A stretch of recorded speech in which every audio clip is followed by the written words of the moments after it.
This chart illustrates maritime collision data from a 1979 MIT study. 72. Mastering these baseline rules is the primary requirement for surviving the hazards of the open ocean. When vessels encounter each other, specific rules dictate their maneuvers. Under Rule 13, any overtaking vessel must keep entirely out of the way. You remain the overtaking vessel until safely passed and clear. If in doubt about crossing or overtaking, you are required by law to assume you are overtaking. Rule 14 governs the head-on situation, which the MIT data showed is responsible for the vast majority of collisions at sea. The required maneuver here is explicit. Both vessels must alter their course to starboard, to the right, ensuring they pass each other port to port, on their left sides. Ambiguity in low visibility is deadly. Because the head-on scenario is so common, the definitive fallback rule applies. If you are ever in doubt between a crossing or a head-on situation, you must assume it is head-on and turn to starboard. Rule 15 addresses the most complex interaction, the crossing situation.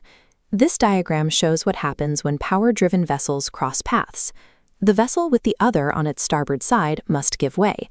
If you see a red sidelight, you give way and alter course. If you see green, you stand on. Based on the red and green sidelights, which ship must give way? It's ship A, which must take early action to pass behind. But the stand-on vessel lacks absolute right-of-way. If the give-way ship fails to maneuver, you must take emergency evasive action.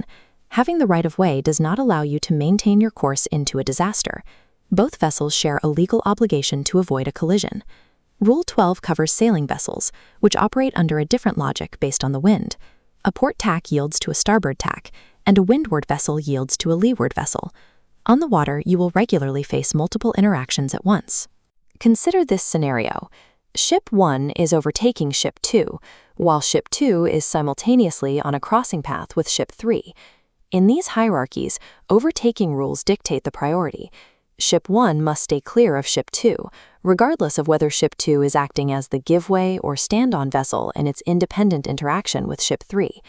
This chart consolidates these interactions. For overtaking, the give-way vessel keeps clear. For head-on situations, both alter course to starboard. For crossing paths, the vessel seeing the target on its starboard side gives way. And in all scenarios, the stand-on vessel must react if the give-way vessel fails. Memorizing this matrix, committing to a continuous lookout, and adjusting for a safe speed translate these legal codes into survival skills.